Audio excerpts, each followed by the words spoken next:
Ella es la doctora Marta Ruiz. Estudió medicina en la Universidad de Guadalajara y radiología en el Instituto Nacional de Ciencias Médicas y Nutrición, Salvador Subirán. Hizo una maestría de Ciencias de Imagen en la Universidad de Alberta y actualmente está cursando el Fellowship de Radiología Pediátrica en el Hospital Pediátrico Slattery en Edmonton, Alberta. Ella nos va pues a dar una clase el día de hoy de radiología.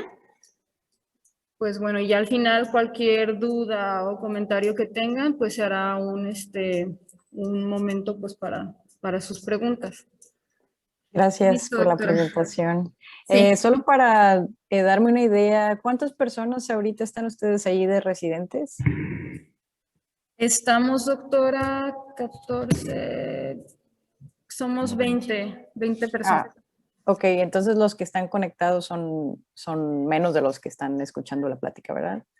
Ajá, Ok, no hay problema. Vamos a empezar. Entonces, esta plática básicamente es sobre resonancia magnética. Es obviamente un tema increíblemente enorme, entonces lo que vamos a ver en estas dos sesiones son los principios básicos para que ustedes tengan una mejor idea de cómo interpretar las resonancias magnéticas, al menos de un nivel básico.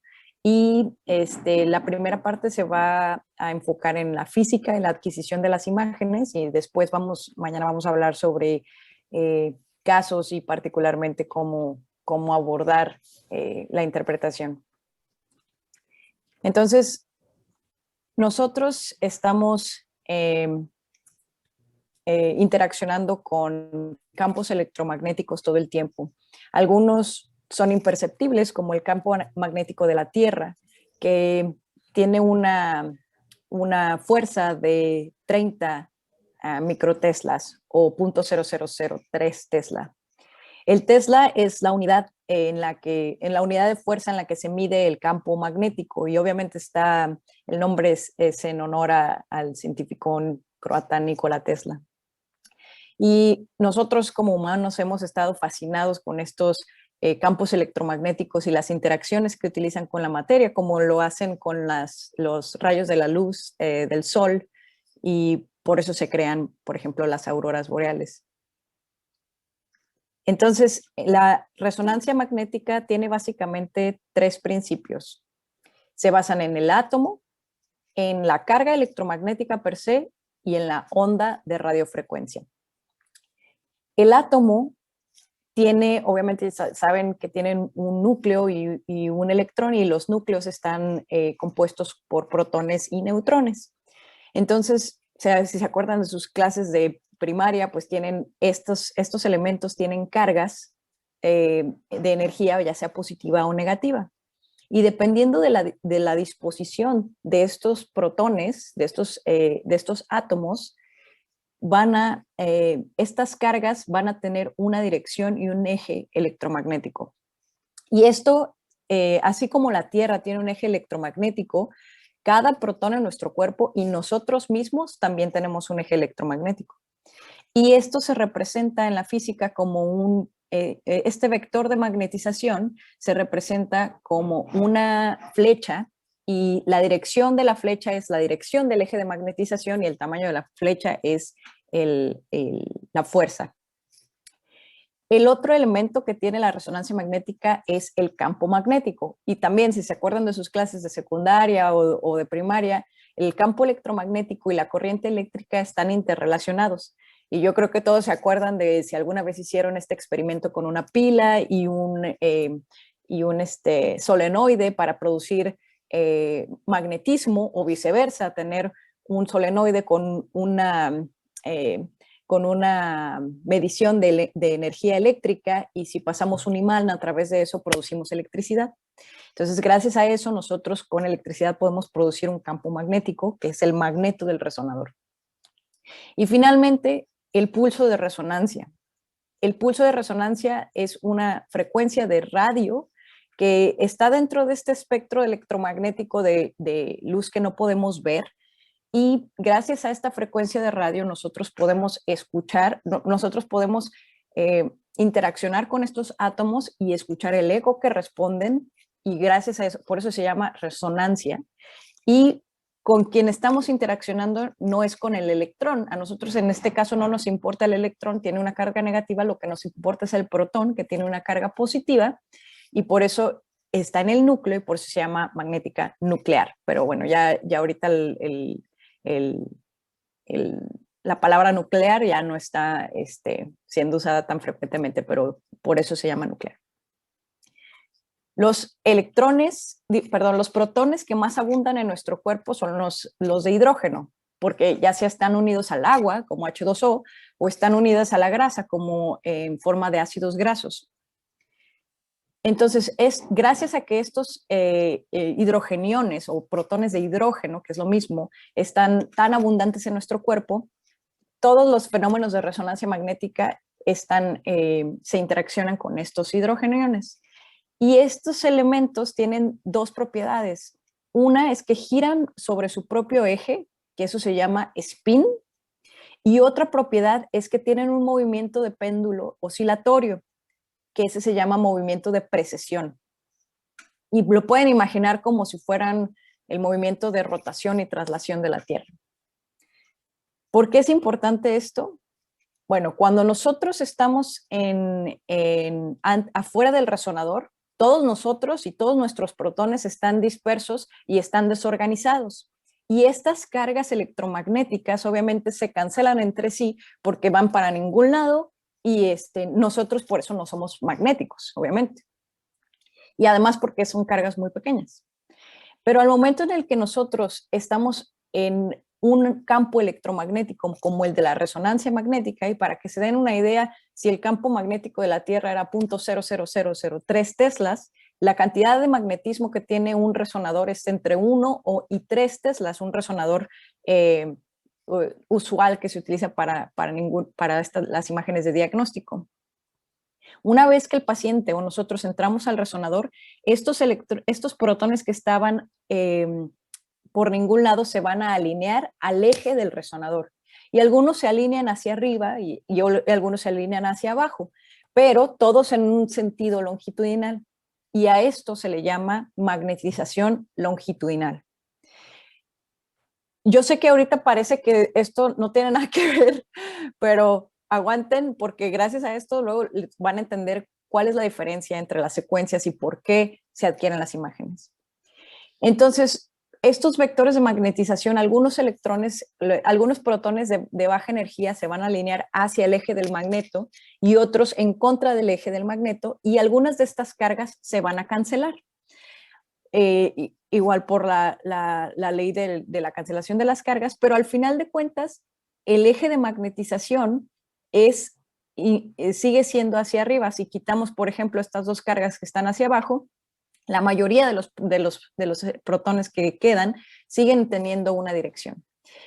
En este momento ni siquiera hemos empezado el estudio. Esto pasa desde que el paciente entra al resonador. Hubo un científico muy famoso y muy inteligente que se llamaba Larmor, que tuvo la capacidad de determinar la frecuencia en la que estos protones giran y precesan ese movimiento oscilatorio del que les estaba hablando. Y se dio cuenta que si metía una onda de radiofrecuencia igual a la velocidad en la que estos protones se mueven, lo que va a pasar es que vamos a cambiar algunos protones que estaban hacia el sentido del magneto y los vamos a cambiar en contra y los vamos a hacer girar al mismo tiempo. Gracias a esto, ese vector de magnetización longitudinal que estaba hacia arriba va a cambiar a magnetización transversal. Y todo esto pasa en 1 milisegundo y a este fenómeno se le llama excitación.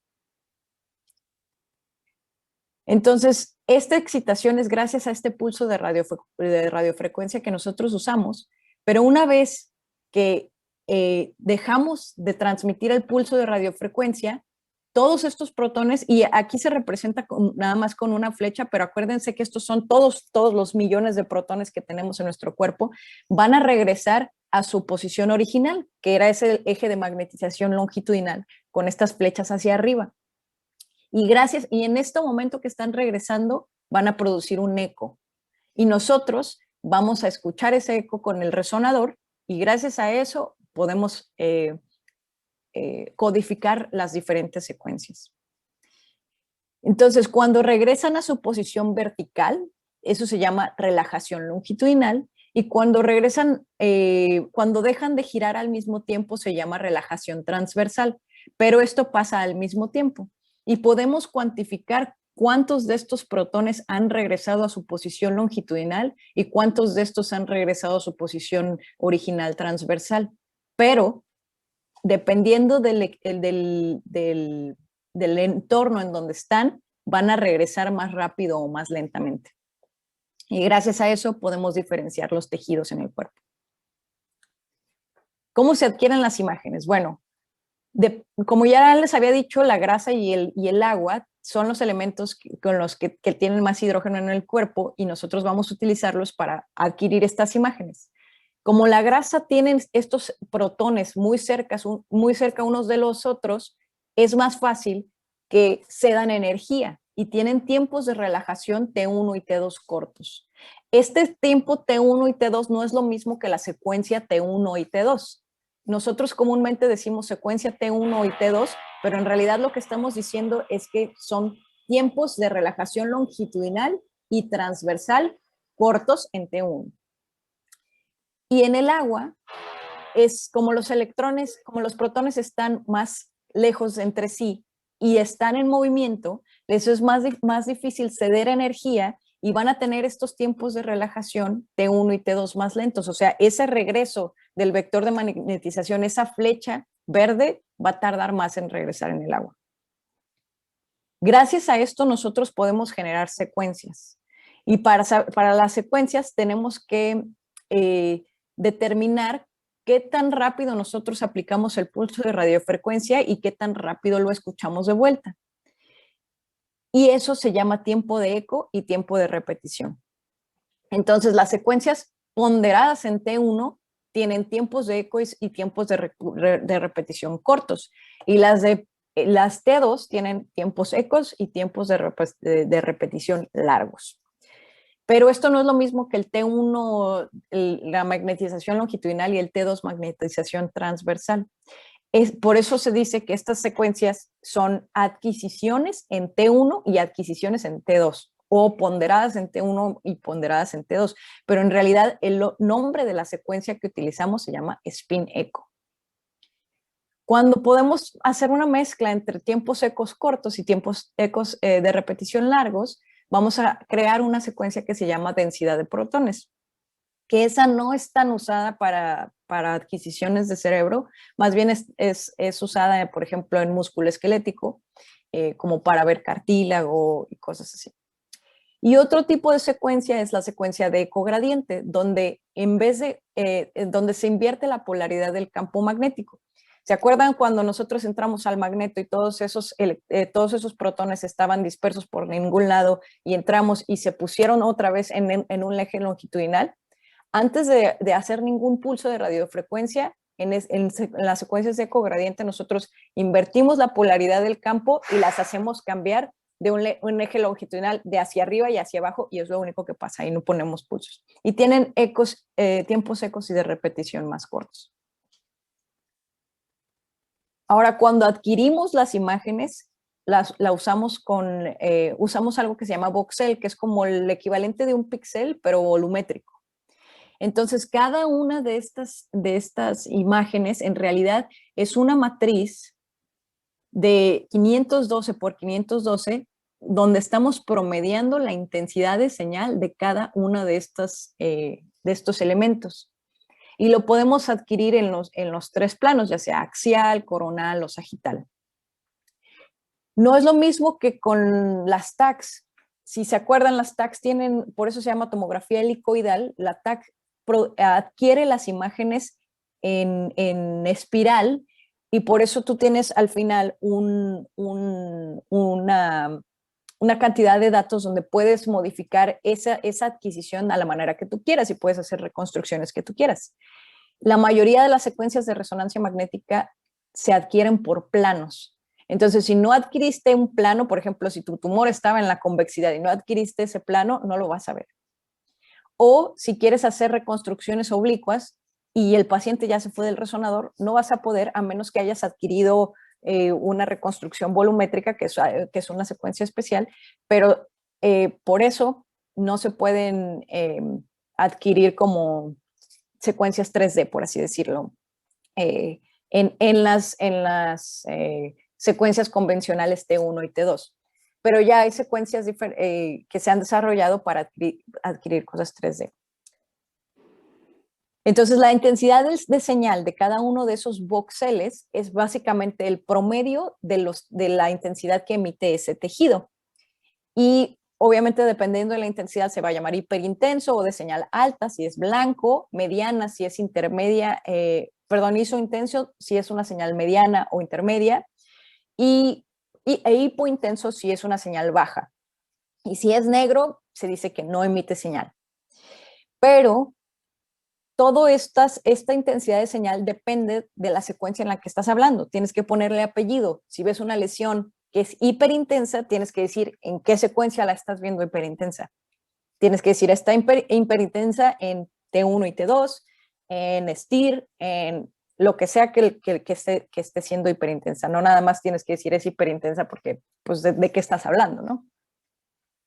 Y las secuencias de T1, como ¿se acuerdan que estábamos hablando que los protones en T1, la grasa tiene unos protones que están más cerca unos de los otros y tienen tiempos de relajación más rápidos? En el T1 la grasa se ve hiperintensa. Entonces, ¿cómo lo podemos diferenciar? Porque podemos ver la grasa del tejido celular subcutáneo, por ejemplo, la grasa del hueso medular, la grasa de las órbitas, y así podemos saber que es un T1. La corteza en el T1 se ve hipointensa y la sustancia blanca se ve un poco más hiperintensa que la corteza, porque ustedes se les ocurre por qué se ve un poco más hiperintensa la corteza, digo, la sustancia blanca. Bueno, tal vez está más difícil participar así si están lejos, pero bueno, es porque los axones de la sustancia blanca tienen grasa. ¿Se acuerdan que están la mielinización y los compuestos lipídicos de la sustancia blanca hacen que el T1 se acorte y por eso son hiperintensos en T1? Y en el T2, el líquido es hiperintenso porque son tiempos de relajación más largos. Todo el líquido es hiperintenso, incluyendo el líquido del humor vítreo, el líquido cefalorraquídeo, pero también la grasa es hiperintensa en T2, porque lo único que hicimos fue alargar esos tiempos de repetición y de relajación, pero no estamos suprimiendo la señal de la grasa. Perdón por el sonido, es que están aquí construyendo cosas cerca de mi departamento. Pero ¿sí se escucha bien o no? ¿Sí me escuchan bien? Sí, doctora, sí se escucha. Perdón, es que se escucha aquí un poquito de ruido. Bueno, entonces esas son las secuencias básicas, la de T1 y T2, y son las adquisiciones que tenemos. Pero podemos modificar el contraste de cada una de estas secuencias dependiendo de algunas modificaciones en la adquisición de esos spin ecos y esos ecos de gradiente. Por ejemplo, la secuencia FLAIR, que es por sus siglas en inglés, Fluid Attenuation Inversion Recovery, atenúa el líquido y la podemos usar en un T1 y en un T2, pero generalmente la usamos en un T2 porque ¿para qué atenúas el líquido de un T1 que pues ya está atenuado, ¿no? La secuencia de STIR es una secuencia de inversión-recuperación y esta atenúa la grasa. Y se usa mucho en secuencias de resonancia de columna y también en músculo esquelético, pero casi no se utiliza en el cerebro. La secuencia de saturación grasa, lo que hacemos es adquirir una secuencia en T1 y hacemos una atenuación de la grasa. Entonces, lo que estaba hiperintenso en T1 ya no va a estar hiperintenso, la grasa que estaba hiperintensa en T1 ya no va a estar hiperintensa, entonces la usamos precisamente cuando queremos aplicar contraste, sobre todo en músculo esquelético. En cerebro lo podemos usar o no, porque en general la grasa que está dentro del, por ejemplo, para las órbitas, donde hay mucha grasa y si tú pones contraste y ves hiperintensas las cosas, no sabes si es por la grasa o por el contraste, ahí es cuando aplicas la saturación grasa. Y la última secuencia es la de desplazamiento químico, que eso o también se llama chemical shift, donde adquieres una secuencia con estos protones dentro de fase y otros fuera de fase, o sea, girando al mismo tiempo y girando de forma diferente, y se utiliza mucho en abdomen, casi no se utiliza en el cerebro. Entonces, básicamente, las secuencias que utilizamos en el cerebro, las básicas, es el T1, el T2 y el FLAIR, que es la atenuación de ese líquido. La secuencia de difusión es súper utilizada y es básicamente ya parte del protocolo de todas las adquisiciones de cerebro. Y lo que es la secuencia de difusión es básicamente un T2, donde utilizamos un ecogradiente y un spin-eco. ¿Qué quiere decir esto? Que básicamente parece un FLAIR borroso. Esta es la secuencia de difusión y la vemos como el líquido que está atenuado, pero no hay atenuación, la grasa no se ve hiperintensa. Y la secuencia de difusión lo que analiza es la capacidad de los protones de difundirse en el medio intra y extracelular. Entonces, cuando hay un gran movimiento de protones, el FLAIR da una baja señal. Por eso el líquido, en la difusión da una baja señal. Por eso el líquido en la difusión es hipointenso. Si se ven aquí, no hay líquido cefalorraquídeo en comparación con este T2, por ejemplo. Y cuando hay mucha restricción de movimiento, ya sea por un infarto, por tumores, por cualquier cosa que restrinja ese movimiento de los protones, la difusión va a dar una alta señal. ¿Cuál es el problema de la difusión? Que básicamente es un T2. Entonces, las cosas que son hiperintensas en T2 y se ven hiperintensas en difusión, no podemos saber si es en realidad de restricción a la difusión o que nada más son hiperintensas en T2. Entonces, para eso existe lo que se llama el mapa de coeficiente de difusión aparente o el mapa ADC.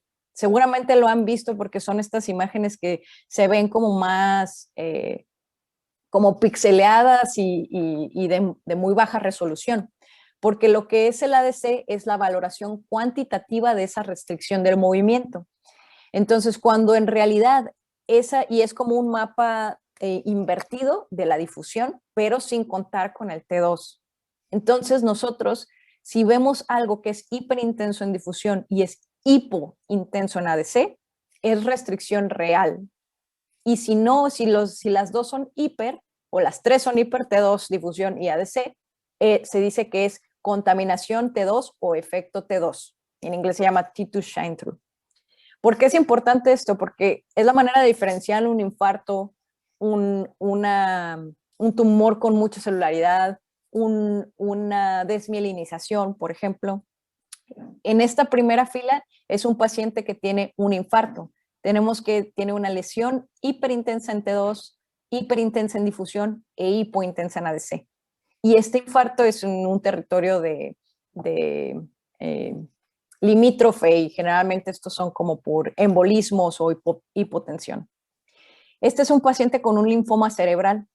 Vemos que este es un T1 con contraste. Si se fijan, la grasa del tejido celular subcutáneo está hiperintensa, las meninges están reforzando y esta lesión está reforzando.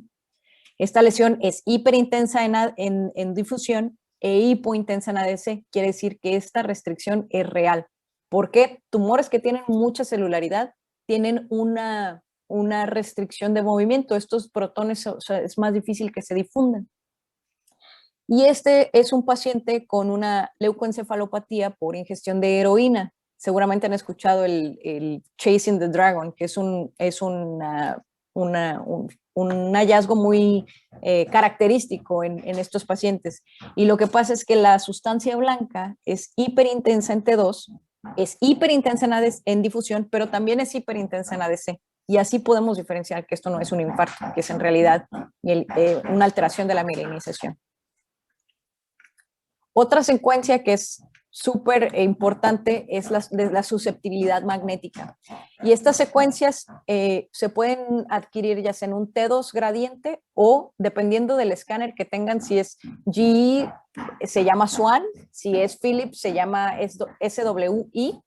Y lo que pasa es que estas secuencias que son de ecogradientes son muy susceptibles a las sustancias paramagnéticas y a inhomogeneidades del campo magnético. Entonces, por ejemplo, calcificaciones, productos de degradación de la hemoglobina, lo que van a hacer es que van a tener una caída de señal. ¿Y para qué nos sirve esto? Para detectar, por ejemplo, hemorragias muy chiquitas, para detectar, por ejemplo, calcificaciones, y se ven básicamente como vacíos de señal. ¿Cómo pueden diferenciar un gradiente? Porque básicamente como es una secuencia con mucha susceptibilidad magnética, va a tener muchos artefactos y los vasos se van a ver muy, muy prominentes. Todo lo que sea negro y que sea susceptibilidad, por ejemplo, el calcio del hueso, se va a ver súper, súper, súper hipointenso o sin señal, como en este caso. El contraste que se utiliza en la resonancia básicamente es el gadolinio y ustedes seguramente han escuchado es que es muy seguro, que básicamente no tiene efectos adversos, pero sí hay dos efectos adversos del gadolinio, pero son tan raros que básicamente ya incluso están siendo cuestionados si de verdad son suficientemente preocupantes o no. Entonces, el gadolinio es una sustancia paramagnética, precisamente como la sangre, pero lo que hace el gadolinio es que acorta el tiempo de relajación T1. Quiere decir que es hiperintenso en T1. Por eso no lo podemos usar en secuencias ponderadas en T2.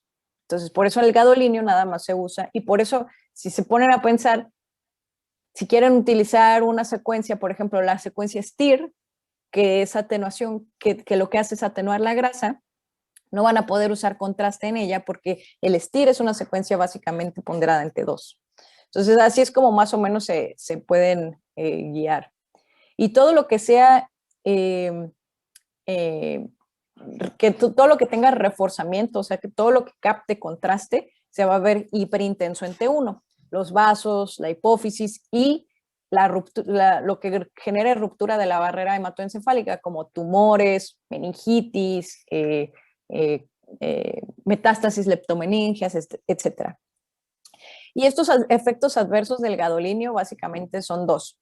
La fibrosis nefrogénica sistémica, que nada más se ha visto con tipos de gadolinios que son lineares no iónicos, o sea, la molécula de gadolinio, y esos ya ni siquiera están aprobados por la FDA y ya casi ni se usan, entonces no se tienen que preocupar por nada de eso. Desde el 2013 ha habido básicamente 1,600 casos. Incluso en niños menores de 6 años no se ha visto ningún caso, y incluso este número puede estar sobreestimado porque la mayoría de estos casos no fueron comprobados histológicamente o pueden haber sido duplicados de otras series. Entonces, ya incluso la tendencia es que ya no se le da tanta importancia a la fibrosis nefrogénica sistémica. Aunque en pacientes que tengan un filtrado glomerular menos de 30, de todas formas, sí está, hay que ver los riesgos-beneficios de pasar contraste. Y el otro efecto adverso del gadolinio es la deposición en los ganglios basales. Y esto ha sido cada vez más estudiado porque en realidad no se conoce cuál es el significado clínico de esto.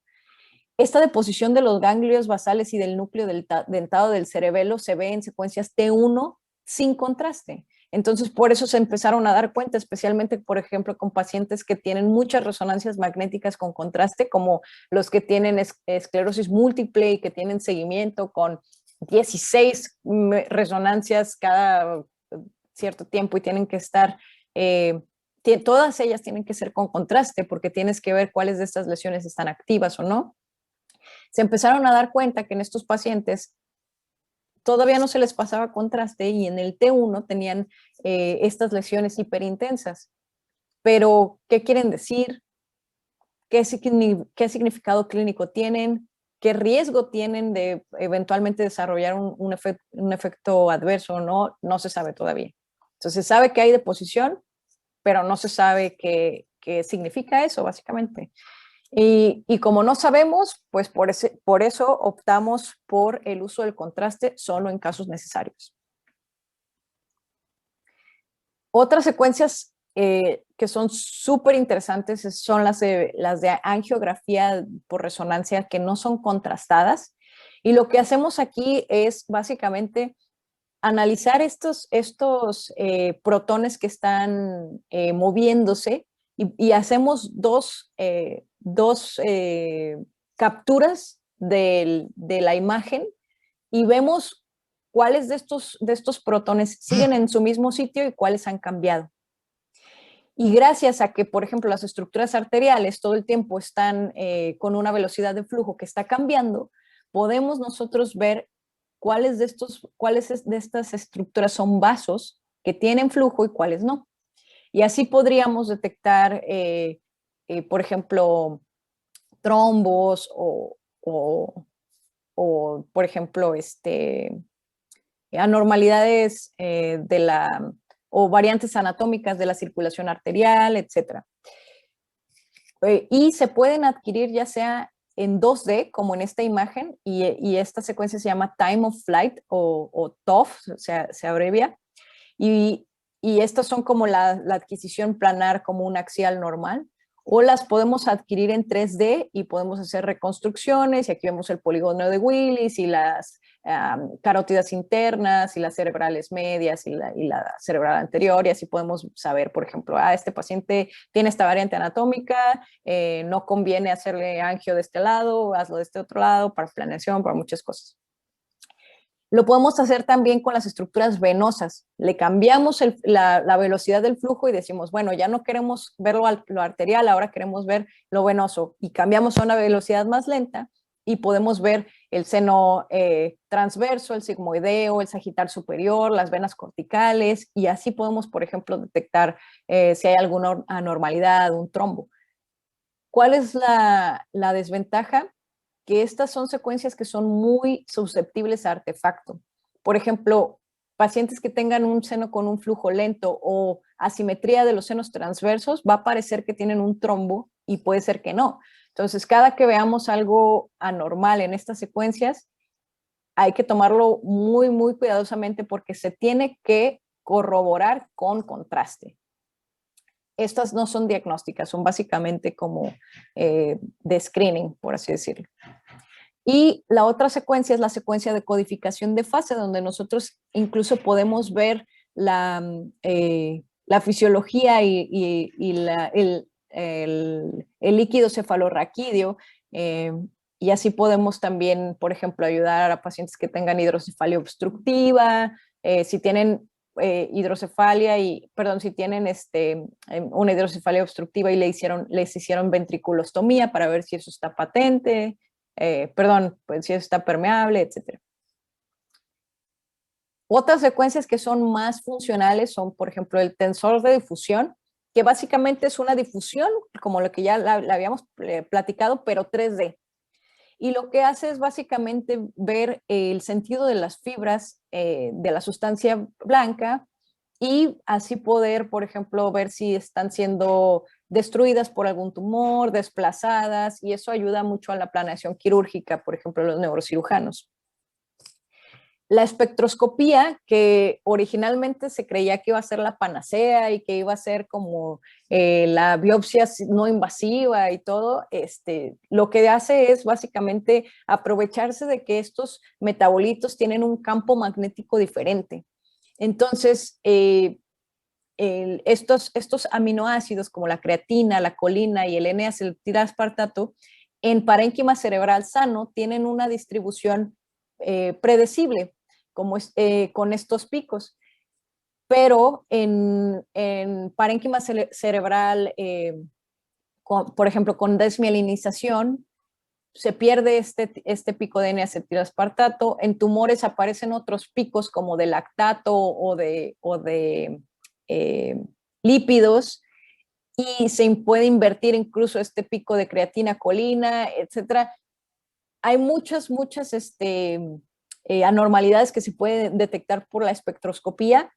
La desventaja es que muchas de ellas no correlacionan tanto con los pacientes. Entonces, puede ser que sí encuentres algo en la espectroscopía, pero la verdad es que una es difícil de interpretar muchas veces porque el voxel estuvo mal puesto, puedes tener algo que parezca anormal y en realidad en tejido normal, y es igual una secuencia que ayuda, pero no crean que es diagnóstico tampoco. Y la resonancia magnética funcional. La resonancia magnética funcional también se abrevia como BOLD, por Blood Oxygenation Level Dependent. Y el principio de esta resonancia funcional es que la oximoglobina no es paramagnética y la desoximoglobina sí lo es. Entonces, en áreas del cerebro, especialmente de la corteza, donde en teoría se activa, se cambia esta oximoglobina por desoximoglobina, y ese cambio se traduce después después de 2-3 segundos en un incremento del flujo cerebral en esa área en específica.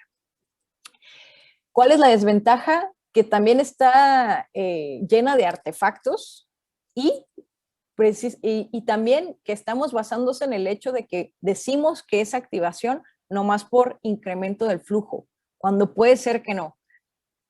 Todos los estudios que ustedes han visto sobre la resonancia funcional, un estudio reportó que cuando ves a tu ser amado, las áreas del cerebro que se activan son las mismas que cuando comes chocolate. Todas esas cosas están basadas en este tipo de estudios que, a pesar de que pues sí tienes un resultado de que tal vez sí hubo más perfusión, tal vez hubo cambio de desoximoglobina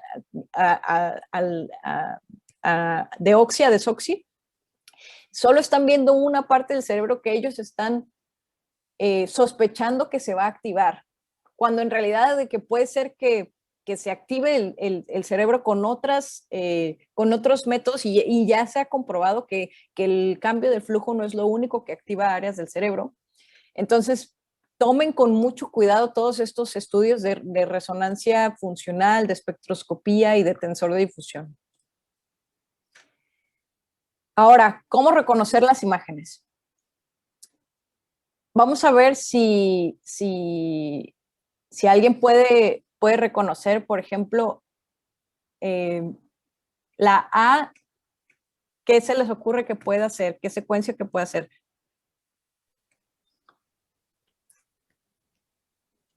¿T1? Exacto, es un T1. Vemos la grasa subcutánea que está hiperintensa, el líquido no es hiperintenso, la corteza es hipointensa, la sustancia blanca es más hiperintensa. Aquí vemos los ganglios basales, el caudado, el globo pálido, el putamen, los tálamos. Toda la sustancia gris es más hipointensa que la sustancia blanca. El cuerpo calloso, que es pura sustancia blanca, pues se ve más blanco. Vamos de fácil a difícil. La F. T2. ¿T2? Exactamente, sí, exactamente. Esto es un T2. El líquido es hiperintenso, la grasa también es hiperintensa. Vemos que es como una imagen básicamente en el espejo del T1, pero con la grasa que sigue siendo hiperintensa. Muy bien. La B, esta. ¿La flare? Exactamente, esto es un flare. Y les voy a dar un tip que les van a pantallar a cualquier persona si saben reconocer un flare. En pacientes adultos es súper frecuente que tengan estas hiperintensidades alrededor de las astas anteriores de los ventrículos laterales, que obviamente en pacientes que tienen mucha leucopatía microangiopática, hipertensión, son gigantescas, pero con esto pueden saber si es un flare.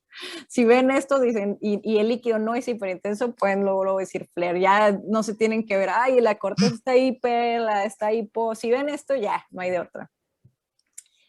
Luego la C.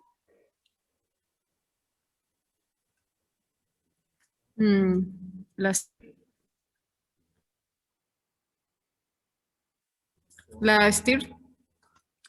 No, esta es una secuencia de gradiente o de susceptibilidad magnética.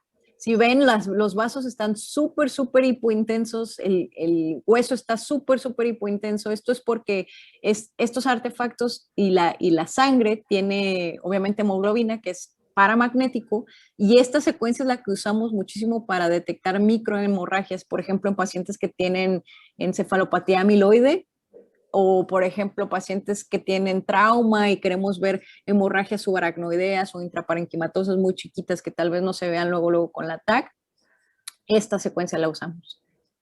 La E, esta es la que se llama SWAN o SWI o T2 estrella o gradiente. Es la TOF.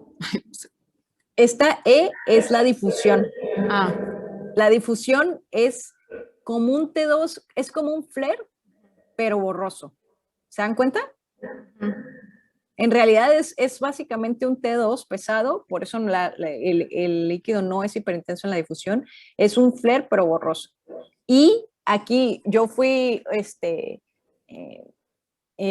generalmente las difusiones se ponen al lado de un ADC, por eso esta puede ser como rara de ver la difusión sola, pero en realidad el ADC es un mapa que se obtiene en el postprocesamiento, no se adquiere en el momento en el que está el paciente en el resonador. Entonces, pero generalmente se ponen juntas la difusión y el ADC, nomás que aquí no hay ADC. Y la D precisamente es un 2 de TOF, 2D TOF.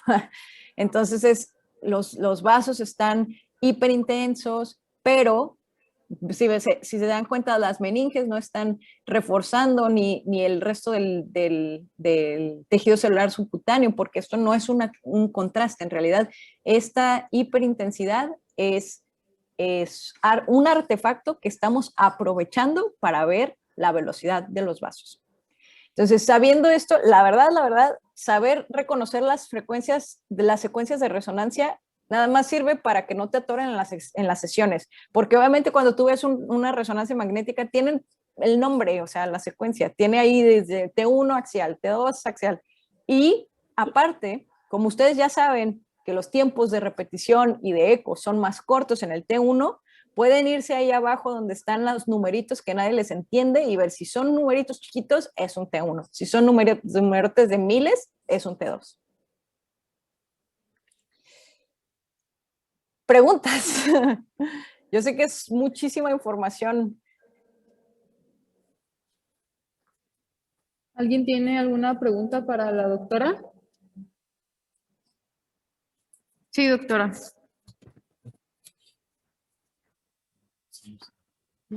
Pues aquí.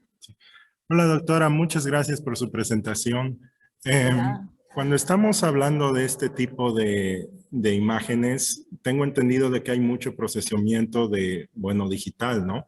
Y está muy separado a las cosas que veíamos como en una radiografía, que era una imagen directa. Hay mucha diferencia entre, por ejemplo, la marca, el modelo, la digitalización, el software que hay entre cada una de las, para poder ver esas diferencias, ¿o no?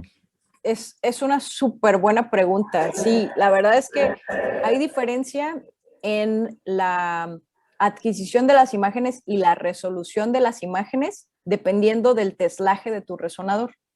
O sea, si es un resonador de 1.5 Tesla, de 3 Tesla, etc. No quiere decir que un 3 Tesla sea siempre mejor que 1.5 o de que un Tesla, porque el de 3 Tesla tiene más magnetismo, es mucho más sensible a susceptibilidad magnética. Entonces, pacientes con brackets, pacientes que tengan algún dispositivo, incluso la pura inhomogeneidad del campo magnético, o sea, que tal vez dentro del cuarto del resonador haya algo que no se han dado cuenta que está produciendo un artefacto, va a producir imágenes horribles, sobre todo en secuencias de susceptibilidad como la SWAN, la SWI. Ahorita el postprocesamiento que se hace es muy corto y todos los equipos, General Electric, Philips, Toshiba, todos los resonadores ya vienen con su software de optimización de imágenes. Entonces, básicamente el técnico lo que hace es ver poner los localizadores, que son las imágenes borrosas que se ven en todos. No sé si alguna vez han visto que los archivos de resonancia vienen con el número de secuencias, o sea, todas las secuencias con nombre, pero la primerita dice localizers o localizadores. Eso básicamente son secuencias rápidas, así de 2, 3 cortes, donde se ve dónde está situado el paciente y para planear los cortes que se utilizan y que se van a usar. Hay muchos, dependiendo de dónde estás, o sea, del equipo que usen, hay muchos gabinetes que deciden, por ejemplo, hacer cortes más gruesos, porque es más rápido y hay estándares internacionales de una resonancia de cabeza tiene que tener tantos cortes, tiene que tener al menos tantas secuencias y tiene que tener esto. Cuando hay un radiólogo en la casa, o sea, en el sitio donde se están tomando las imágenes, el técnico lo que hace es decirle al radiólogo, tengo esta preliminar de imágenes, chécalas y dime qué más quieres. Entonces, lo que un radiólogo hace es ver estas y dice, ¿sabes qué? Aquí veo que puedes tener una trombosis del seno venoso, agrégamele una venografía, un 3D TOF venoso. Eso no lo hacen gabinetes que no tienen un radiólogo en la casa. El gabinete que no tiene radiólogo en la casa toma las imágenes y luego pues que las interpreten y ahí es cuando el radiólogo dice, no, pues yo no estaba cuando la tomaron, veo esto, no puedo decir qué es porque yo no estuve ahí para decirle, pásale contraste, hazme una susceptibilidad magnética, hazme la difusión, ponle una ADC, ¿sabes? Entonces, ya básicamente sobre la adquisición de la imagen per se, no es el problema, porque ya todas son suficientemente buenas para ser interpretadas. Y como vieron, la matriz de una resonancia de 512 por 512 ni siquiera necesita una pantalla de alta resolución para ser interpretada, como las radiografías o las mamografías, que sí necesitan pantallas especiales. Lo único que necesitas para interpretar una resonancia es que te digan bien la indicación clínica y la calidad de las imágenes es básicamente, no hay mucha variabilidad, pues, porque te digo, los equipos son equipazazos que ya tienen su software que básicamente es muy raro que te encuentres con una secuencia que no sirva, pero es trabajo del técnico ver también, si no hay un radiólogo, decir, oye, ¿sabes qué? El paciente se está moviendo mucho, hay que repetir esta imagen. Y obviamente, pues, dependiendo de la moral y del tiempo que tenga cada técnico y estos gabinetes, va a ser si de veras repiten imágenes no diagnósticas o no. Muchas gracias, doctor. Muchas gracias, doctora. De nada. ¿Alguna otra persona que tenga alguna pregunta para la doctora? No, doctora, parece que son todas las preguntas. Muy bien, bueno, pues muchas gracias. Entonces, mañana, la segunda parte de esta presentación es, ahora sí, entrar a la patología y entrar al abordaje, pero sí quería exponer esto antes para que se dieran más o menos una idea de cómo se adquieren las imágenes y también les va a ser mucho más fácil interpretar cada cosa después, porque si saben qué es hiperintenso o hipointenso en cada secuencia, pueden tener un abordaje mucho más sistemático de anormalidades que ustedes detecten y al menos poder poder darles algún sentido o alguna interpretación. Entonces, pues si ya no hay ninguna otra pregunta, entonces muchas gracias y nos vemos mañana. Sí, doctora, muchas gracias. Mañana nos vemos y vamos a prever pues todos los errores pues de conexión que podamos tener para poder hacer las cosas bien a tiempo. Órale, pues. Muchas gracias, doctora. Nada. Bye.